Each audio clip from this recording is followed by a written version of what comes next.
Masih di Sapa Indonesia Malam bersama saya Friska Clarissa. Pendaftaran sistem penerimaan siswa baru SPMB di sejumlah daerah masih menemui kendala, potensi kecurangan juga harus diwaspadai.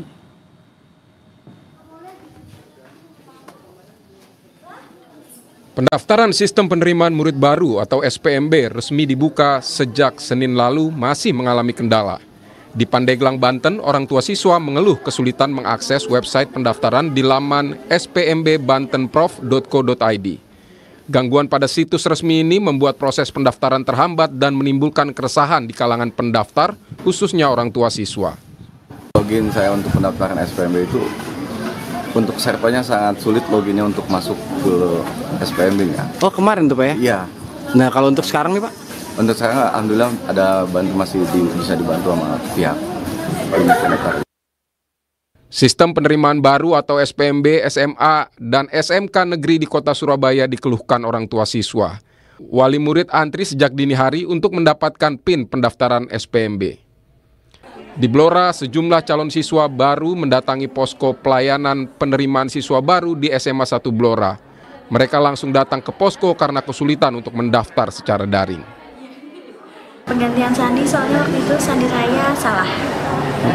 Dari mana, Dek? Dari SMA Negeri 1 Blora. Daftar ini masuknya apa? Masuk jalur domisili.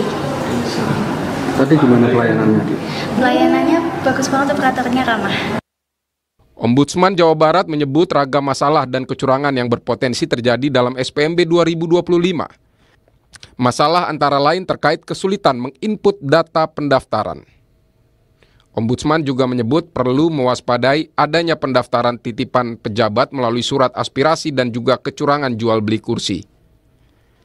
Pengamat pendidikan Ubaid Matraji menyebut untuk mencegah kecurangan dalam proses SPMB maka pemerintah daerah harus transparan.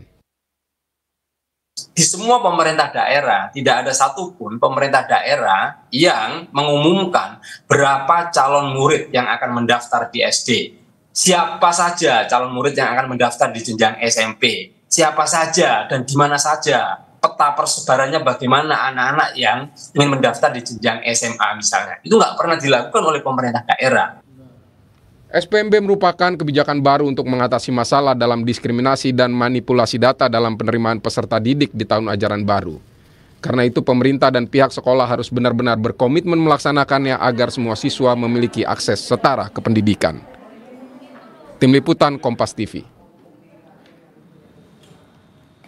Kebijakan SPMB diharapkan dapat menyelesaikan masalah yang pernah terjadi pada pelaksanaan penerimaan peserta didik baru tahun lalu. Bagaimana agar SPMB bisa terselenggara dengan maksimal? Kita akan bahas bersama Wakil Ketua Komisi 10 DPR, fraksi Partai Kebangkitan Bangsa, lalu Hadrian Irvani, dan juga pengamat pendidikan Doni Kusuma. Selamat malam, Pak Lalu. Selamat malam, Pak Mbak Doni. Priska.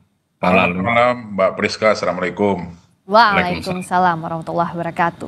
Saya ke Pak Lalu dulu. Sejauh ini apa saja laporan soal permasalahan SPMB yang sudah diinventarisasi DPR? Tadi di liputan misalnya ada soal koneksi jadi masalah, lalu juga pada saat diaksesnya sulit. Ini kan bukan kali pertama ya, sudah ganti sistem masih ada kendala yang sama. Bagaimana DPR melihat ini? Baik Mbak Priska, jadi informasi terbaru yang kami terima di Komisi 10, ada beberapa kendala memang terkait dengan pelaksanaan SPMB ini, antara lain pertama adanya pungli ya. Ini masih kita telusuri benar atau tidak terjadi di beberapa daerah, tapi yang sudah terang-terangan ada di Jawa Barat. Kemudian yang kedua, sistem atau aplikasi yang digunakan di daerah-daerah tertentu ada kendala. Nah ini pada saat laporan itu kami terima, kami langsung menghubungi pihak Kementerian Pendidikan Dasar dan Menengah agar langsung mendeteksi daerah-daerah mana yang sistem atau aplikasi pendaftaran itu bermasalah, dan sudah dilakukan langkah-langkah cepat. Ya, artinya ketika bermasalah langsung membuat semacam desk pengaduan atau membuat pendaftaran manual. Nah, kemudian yang ketiga, seperti yang dikatakan oleh Mas Ubaid tadi, bahwa ternyata di daerah-daerah masih belum kita temukan adanya transparansi dari pemerintah daerah mengenai kuota dari 4 jalur yang menjadi jalur penerimaan melalui SPMB ini. Jadi domisili persen, kemudian prestasi berapa persen, mutasi, begitu juga dengan afirmasi. Ini yang masih belum tersosialisasikan dengan baik. Kemudian yang menjadi persyaratan di masing-masing jalur tersebut, sampai dengan hari ini banyak orang tua murid juga masih kebingungan. Nah, karena di daerah juga belum tersosialisasikan dengan baik sesuai dengan Permendikdasmen nomor 3 tahun 2025. Nah, melalui kesempatan ini saya berharap dan memberikan saran kepada seluruh pemerintah daerah untuk melaksanakan pendaftaran melalui SPMB ini mengacu kepada Permendikdasmen nomor 3 tahun 2025. Di situ syaratnya jelas, persentasenya jelas, kemudian walaupun eksekutornya adalah pemerintah daerah, maka kerjasama pemerintah daerah dan pemerintah pusat ini harus betul-betul dilaksanakan. Mas, lalu ini saya tanya soal ini. Kalau soal kendala akses itu bisa diperbaiki, kendala teknis bisa segera. Tapi soal transparansi, ini kan jadi kendala dari waktu ke waktu. Orang tua yang tidak punya akses, nggak punya ordal, kasarnya seperti itu, dakdikduk. Karena gimana bisa begitu masuk ke satu sekolah sementara tidak transparan kuotanya seperti apa. Nah, DPR untuk masalah ini bagaimana jalurnya, orang tua kalau mengadu kemana dan bagaimana pengawasannya?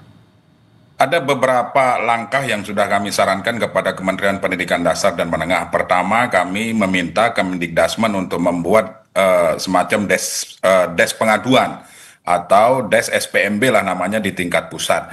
Kemudian yang kedua, di pemerintah daerah harus juga melibatkan seluruh stakeholder pendidikan. Pengawasan tidak hanya bisa dilakukan oleh orang tua murid, tetapi lembaga seperti DPRD di tingkat kabupaten maupun provinsi, kami menyarankan juga ikut melakukan pengawasan terhadap transparansi dari SPMB ini. Kami di DPR RI itu juga sedang melakukan pengawasan. Nah, apalagi hari ini kami dalam masa reses, maka teman-teman di DPR, khususnya Komisi 10, turun ke dapil masing-masing, sedang melakukan pengawasan terhadap pelaksanaan SPMB ini. Nah, hal-hal yang menjadi kendala-kendala tadi yang saya sampaikan merupakan inputan atau masukan dari dan temuan-temuan dari teman-teman Komisi 10 di lapangan. Tentu harapannya pengawasan ini harus lebih ketat, harus libatkan ombudsman, bila perlu libatkan APH, agar betul-betul transparansi yang kita inginkan dari berubah nama PPDB menjadi SPMB ini bisa betul-betul terwujud. Nah, kalau dari Pak Doni, ada tadi keluhannya server SPMB di beberapa daerah, salah satunya Jabar, mengalami gangguan. Harus seperti apa ini? Termasuk juga soal transparansi.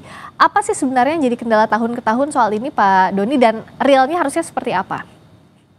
Ya, terkait dengan digitalisasi ya proses pendaftarannya, karena ini juga sebenarnya menjadi celah karena seringkali yang menjadi modus adalah pada saat awal laman daringnya bisa terbuka, lalu kemudian masyarakat menginput, tetapi nanti pada saat proses tengah jalan tiba-tiba servernya mati.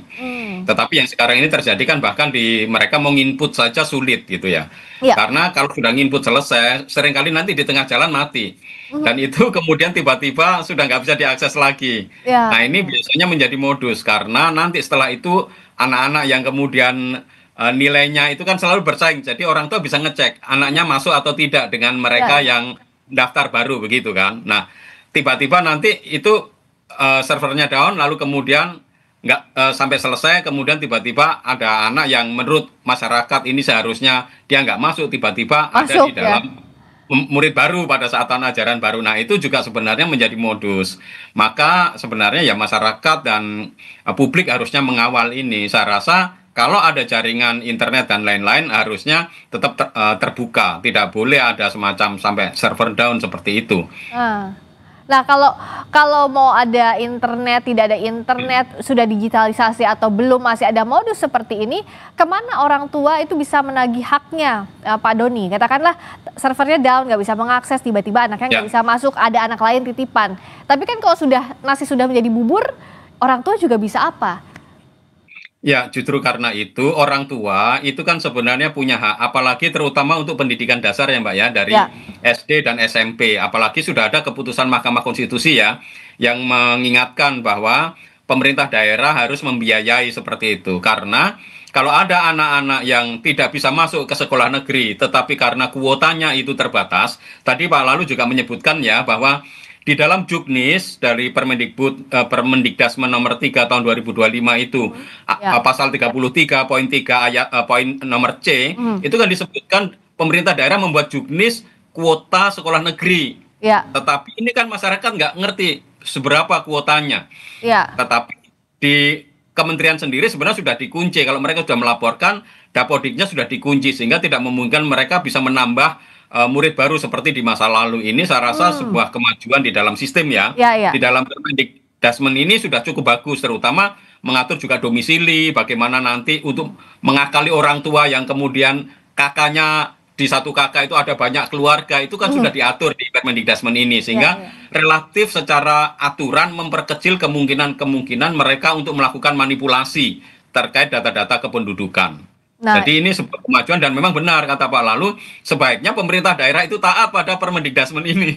iya, Karena juknisnya sudah cukup detail dan jelas terkait dengan 4 jalur itu. iya. Domisili, prestasi, afirmasi, dan mutasi. Itu sudah cukup jelas. Ya, juknisnya kan sudah jelas. Tadi juga Pak Lalu Ya. bilang ya ada posko semestinya SPMB. Tapi dalam waktu seperti ini dengan sosialisasi yang kurang, apa yang bisa dilakukan? Bagaimana misalnya anggota DPR menjemput bola agar tahu masyarakat tuh harus kemana ngadunya, Pak Lalu?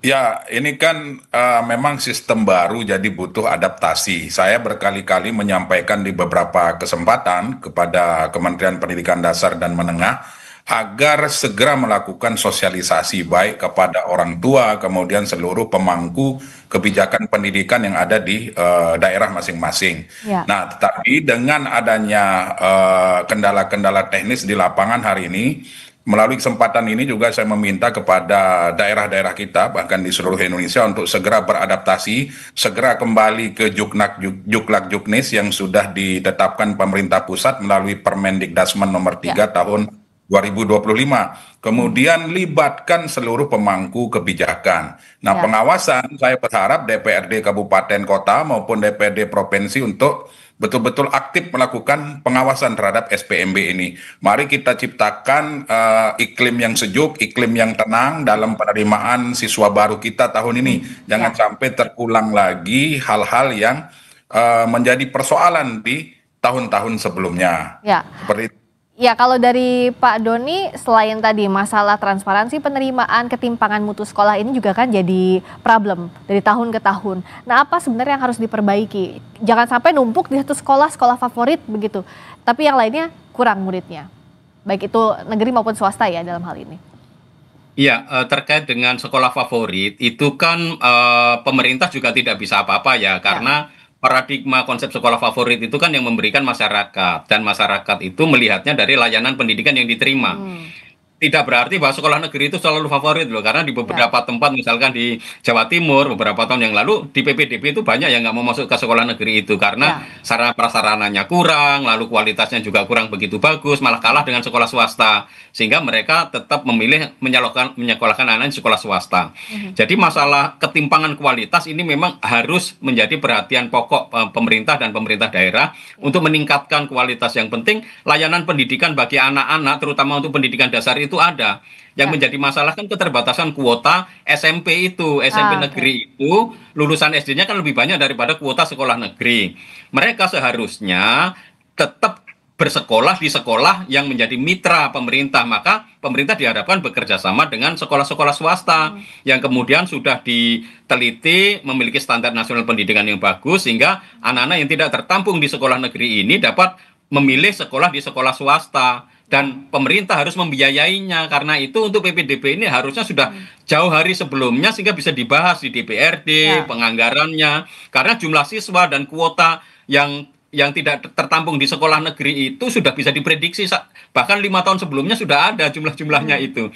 Sehingga tidak ada alasan pemerintah daerah tidak memberikan pembiayaan. Apalagi ini sudah ada keputusan dari Mahkamah Konstitusi terkait pendidikan dasar yang dibiayai oleh negara sesuai dengan amanat konstitusi. Memang ada banyak pekerjaan rumah, tapi setidaknya untuk SPMB ini diharapkan bisa berjalan transparan. Tadi seperti Pak Lalu dan Pak Doni bilang, juga ada perbaikan kualitas dari tahun ke tahunnya agar orang tua tidak selalu was-was kalau mau SPMB ada, dan juga kualitas pendidikan dan hak pendidikan bisa diterima dengan baik oleh setiap warga negara tanpa kecuali. Terima kasih banyak Wakil Ketua Komisi 10 DPR fraksi Partai Kebangkitan Bangsa, Pak Lalu Hadrian Irvani, juga pengamat pendidikan Pak Doni Kusuma. Selamat malam, sampai ketemu lagi. Selamat malam, terima kasih Pak Lalu. Berikutnya saudara, kami kembali dengan informasi lainnya. Perang Iran-Israel.